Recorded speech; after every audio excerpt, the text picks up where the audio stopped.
Hi, today we are going to be talking a little bit about how to do water quality testing.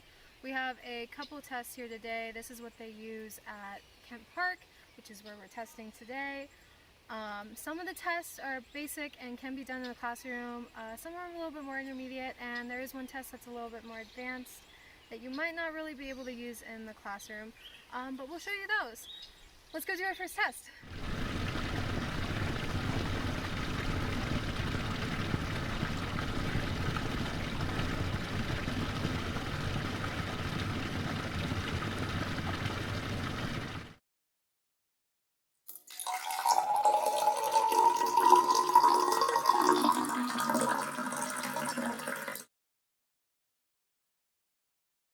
How to test for ammonia in a stream. This is the kit by Chemets.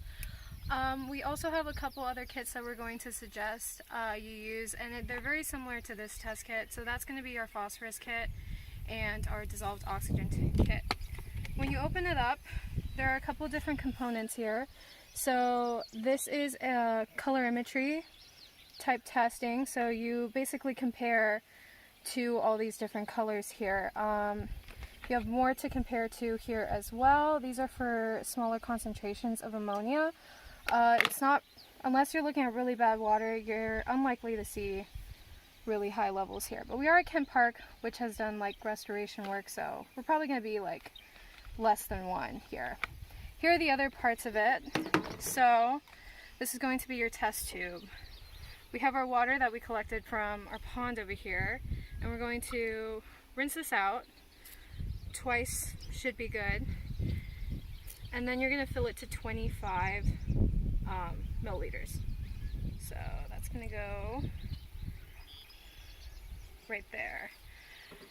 After that, you're going to add this. It's called a stabilizer, and it'll allow it so the color shows up. So this is 2 drops of this. I believe the phosphorus test will have something similar to this as well. And then once we have that, we have our ampules right here. These are glass and they are vacuum sealed. So all you need to do to open these is you stick it into one of these ridges down here, like that. You're gonna mix it up a little bit first since you did put in some drops. You're gonna stick it into one of the ridges and then you just snap it and it'll fill up. So you're gonna mix it a couple times, and for this kit, it's a minute. Alright, so now that it's been a minute, we are going to compare it to our ampules here. First things first, try it out here. It's about the same as one. That's fine. That just means that you have to use this one, which has way lower concentrations, and you're looking at this through the bottom. So you're going to point it towards the sun, which we don't really have out today, but you're going to try to compare it, and the water might be a little bit murky. But try to look at color, not transparency. I'm kind of seeing that it's close to this one here, so it's going to be 0.2 for this one. You might need a second opinion, but yeah, that's how to test for ammonia. This is our next test. This is the nitrate test. They come in a bottle of test strips right here. So if you look at the test strip, there's 2 pads. It'll tell you which is which when you look at the bottle. Top is nitrate and the bottom is nitrite. So how these work, the instructions are on the bottle, but a lot of other tests with the test strips are pretty similar. You just dip it in for 1 second and then you wait 30 seconds for a color to appear. 28, 29, 30, and that's 30 seconds. So once you have reached that amount of time, you're going to compare it to what's on the bottle here. What we're looking at right now is 0 and 0 for each one, which is pretty good. You do want to make sure that you measure it at 30 seconds though, because the color will keep developing as more time passes, so you want to make sure you get it at 30 seconds. This is one of our more intermediate tests that they do here at Kent Park. This is a pH probe, and this is what they use to take the pH of the water. If you do not have one of these or do not have the budget for one of these, litmus paper is also a good option. This one is just a little bit more precise as it gives you a reading up to the 100th place in terms of decimals. So how this one works is you take off the top and then you're just going to stick it right into your water sample.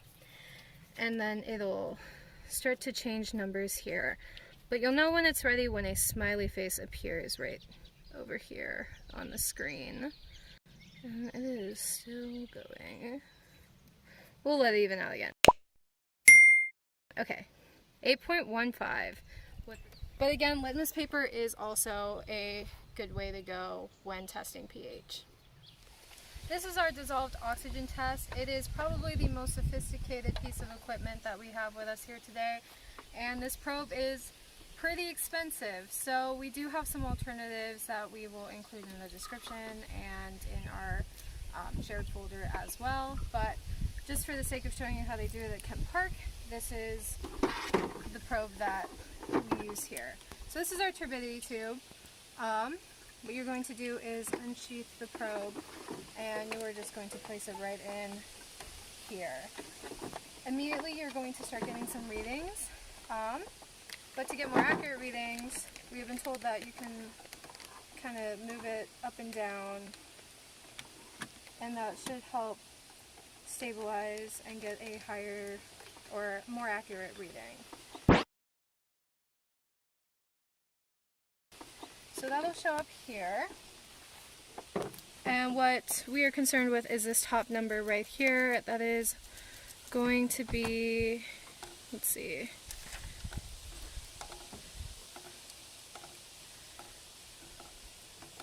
let's go with that, 1.80. And that's milligrams per liter. And this will also give you the temperature of the water as well. So that's going to be 80.0 degrees Fahrenheit. Like we said before, this is a pretty sophisticated piece of equipment, and we will have alternatives posted as well.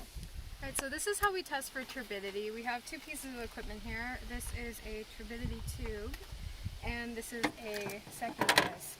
And this is actually attached to a measuring tape, as you can see right here. This is what we would use in a lake setting, but since we're testing streams today, we are mostly using our turbidity tube.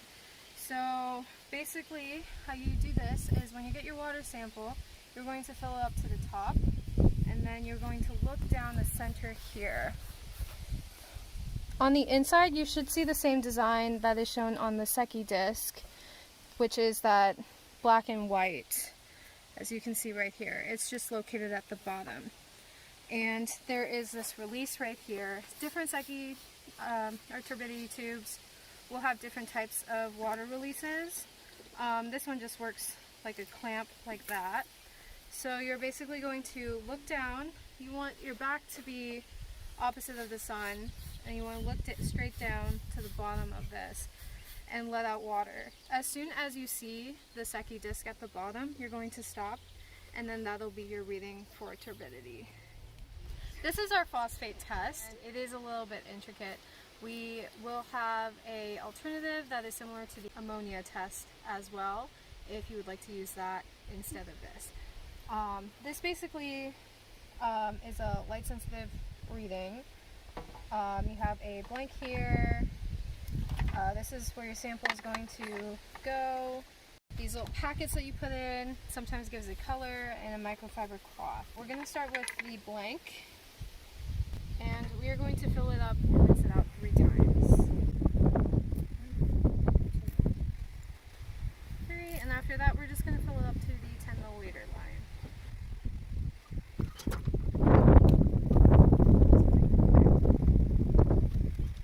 After that we are going to fill our actual sample, same thing, fill 3 times, rinse, and then fill up to the 10 milliliter line.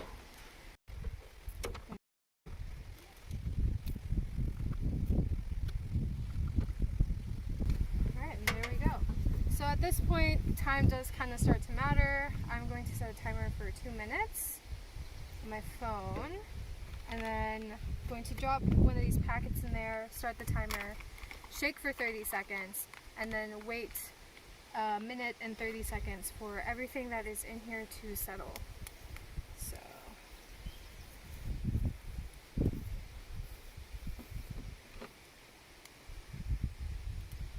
it's kind of hard to get all of it in here.